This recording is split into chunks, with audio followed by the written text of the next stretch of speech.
गणमान्य हमारी शिक्षक जन और प्यारे बच्चों, जैसा कि आपको आज पता ही है कि हम आज यहाँ बाबा साहब डॉक्टर भीमराव अंबेडकर जी की 135वीं जयंती मनाने के लिए उपस्थित हुए हैं। एक ऐसा व्यक्तित्व जिन्होंने बहुत गरीबी और सामाजिक भेदभाव से लड़कर अपने लिए एक ऐसा मकाम हासिल कर लिया, एक ऐसा स्थान प्राप्त कर लिया जो निश्चित ही प्रेरणा स्रोत है। तो सबसे पहले मैं प्रधानाचार्य जी से अनुरोध करूंगी कि वो सरस्वती माता जी को माल्यार्पण करके उसके बाद बाबा साहब के चित्र पर भी माल्यार्पण करेंगे और साथ ही हमारे सभी शिक्षकगण उनको अपने भावभीनी श्रद्धांजलि अर्पित करते हुए सबका सम्मान करते हुए अपने श्रद्धा सुमन अर्पित करेंगे। एक ही करके हमारे जितने भी विद्यालय के शिक्षक एवं शिक्षिकाएं हैं, कर्मचारीगण हैं और हमारी वरिष्ठ जो कक्षा है 12th ए और 12th बी से एक बच्चा किसी भी रूप में आ जाए और उन्हें अपनी श्रद्धा सुमन अर्पित करें। आप करो फिर मैं पढ़ूंगा।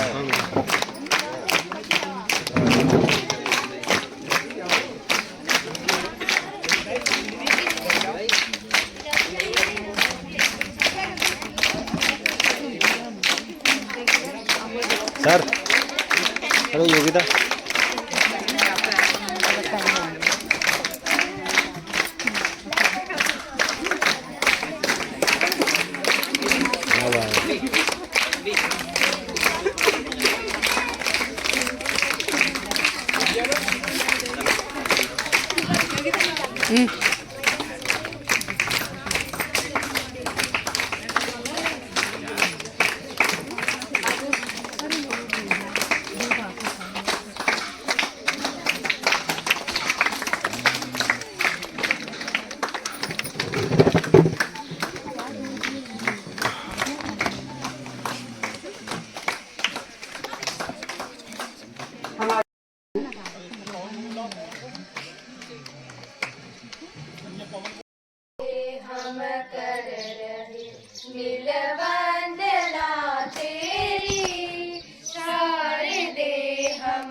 संघर्ष से न्याय मिले, बाबा साहेब की शक्ति हो। शिक्षा से ज्ञान मिलता है, संगठन से शक्ति प्राप्त होती है और संघर्ष से न्याय मिलता है।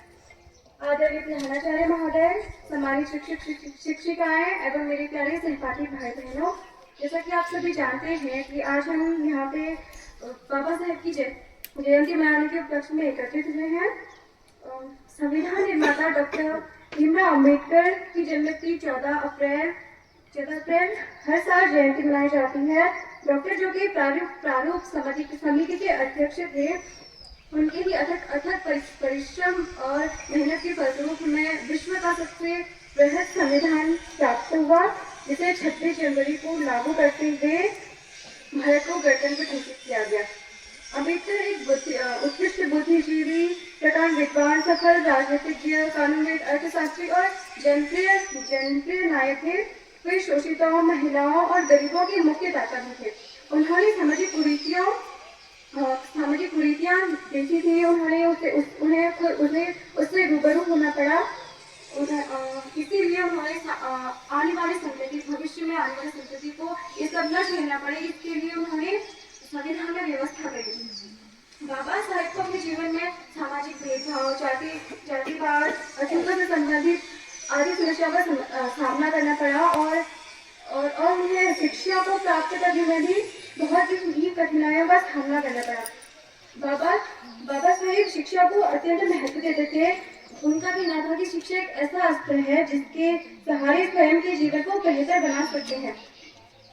बाबा साहेब ने सामाजिक समस्याओं को दूर करने के लिए भी काफी प्रयत्न किए। बाबा साहेब का विचार था कि आदर्श समाज में किसी भी तरह का कोई भेदभाव नहीं होना चाहिए। उनका मानना था कि आदर्श समाज वह है जिसमें समानता, स्वतंत्रता, बंधुत्व का पालन होता है।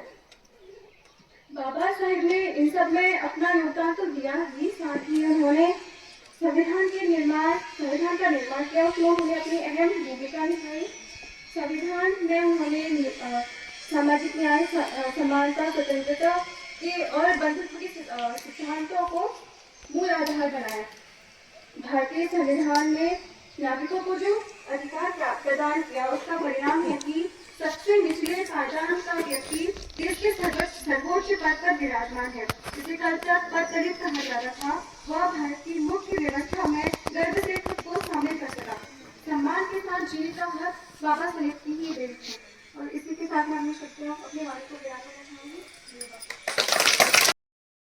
तो उन्होंने उन सभी कमियों को दूर करने के लिए और समाज के पिछड़े हुए समाज को अन्य लोगों के समकक्ष लाने के लिए पुरजोर प्रयास किए।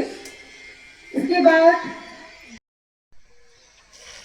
जिंदा है तू जिंदगी की जीत पर यकीन कर, अगर कहीं है स्वर्ग तो उतार ला जमीन पर। तू जिंदा है तू जिंदगी की जीत पर यकीन कर, अगर कहीं है स्वर्ग तो उतार ला जमीन पर। ये गम के और 4 दिन, सितम के और 4 दिन, ये दिन भी जाएंगे गुजर गए 1000 दिन। ये गम के और 4 दिन, सितम के और 4 दिन, ये दिन भी जाएंगे गुजर गए 1000 दिन। कभी तो होगी इस चमन पे भी बहार की नजर, अगर कहीं है स्वर्ग तो उतार ला जमीन पर। तू जिंदा है तू जिंदगी की जीत पर यकीन कर, अगर कहीं है स्वर्ग तो उतार ला जमीन पर।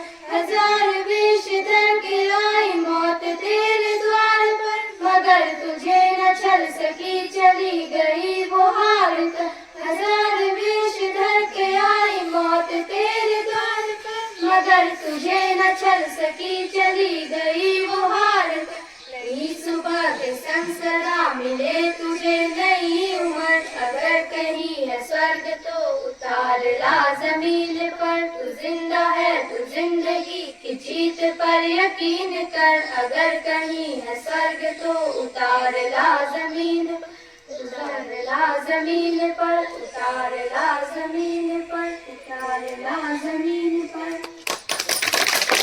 अगर भीम जैसा सूरज निकलना होता, हम दलितों के जीवन में ऐसा उजाला ना होता।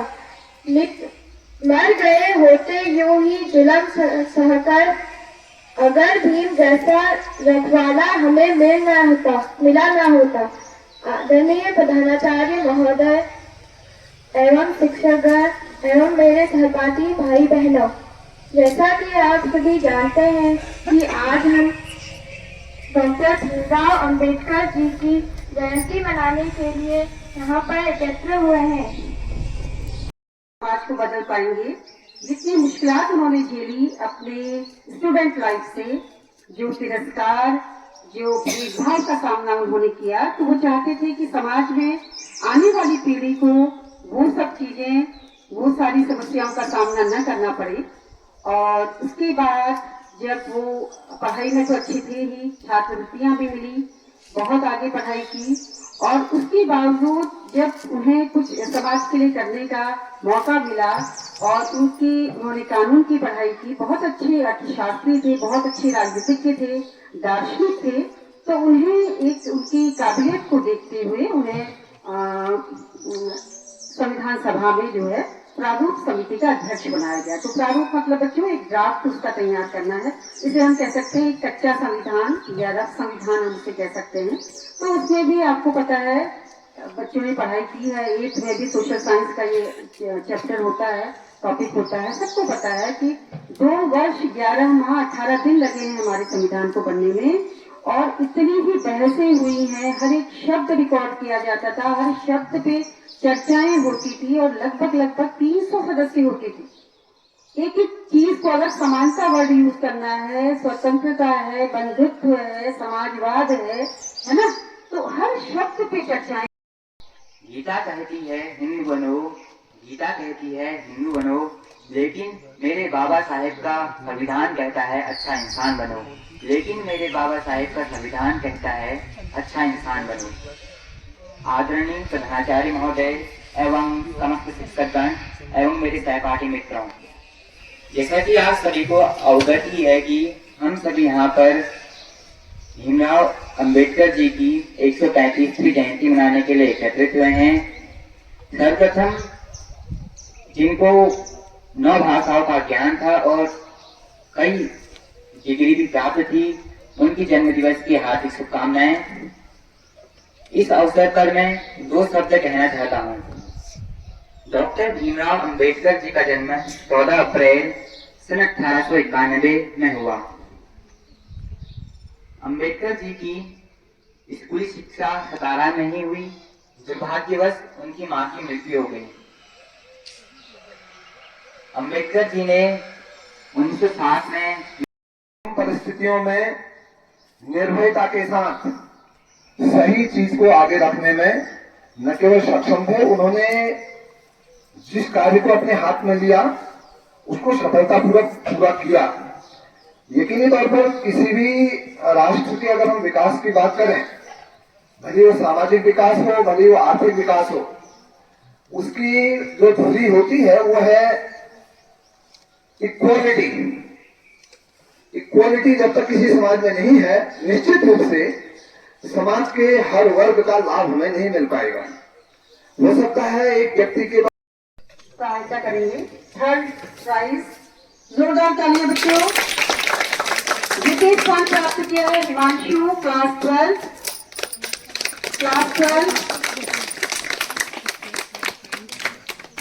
फटाफट आओ। और प्रथम स्थान कंचन, क्लास 3।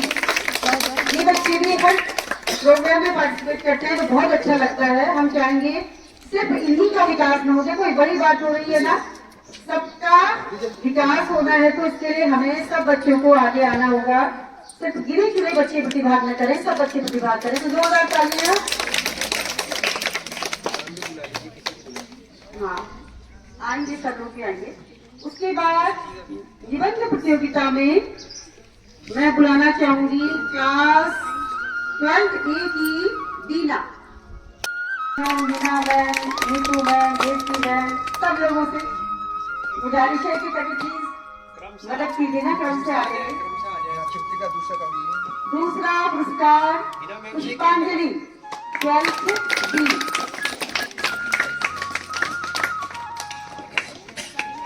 जोरदार तालियां। हम जब कोई काम करते हैं, हमें पुरस्कार मिलता है तो बहुत खुशी होती है। बच्चे भी इसमें प्रतिभाग करें, वही बातें जो बार बार कह रहे हैं। प्रथम पुरस्कार, इसके बाद आ जाइए प्लीज। इसके बाद नीतू बहन। बच्चों कंजूसी मत करो तालियां बजाने में। और प्रथम स्थान के लिए देवती मैडम को बुलाना चाहूंगी। दिव्यांशु,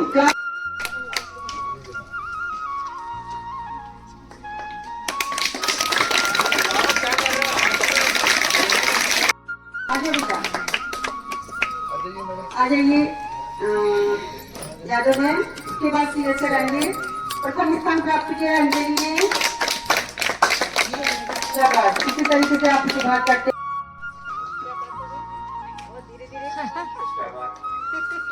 बहुत अच्छा हुआ।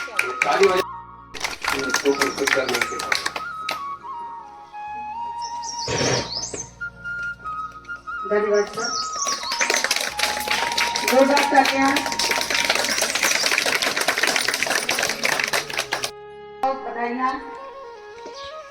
दिव्यांशु सेकंड प्राइज देवी दत्त क्लास 6। शाबाश, नए बच्चे थे। जोरदार तालियां बजाने के लिए। जोरदार तालियां।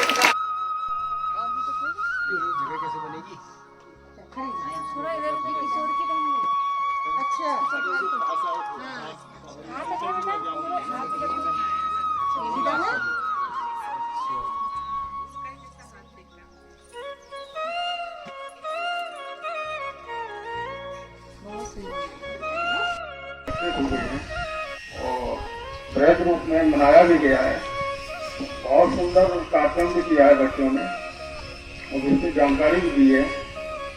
ज्योति जी हमारी वरिष्ठ प्रवक्ता हैं बंगाल में, और जो फोटोग्राफी का काम कर रहे हैं हमारी चंद्रिका सर, बहुत ही टैलेंट है, लेकिन वो थोड़ा टैलेंट निकाल नहीं रहे हैं।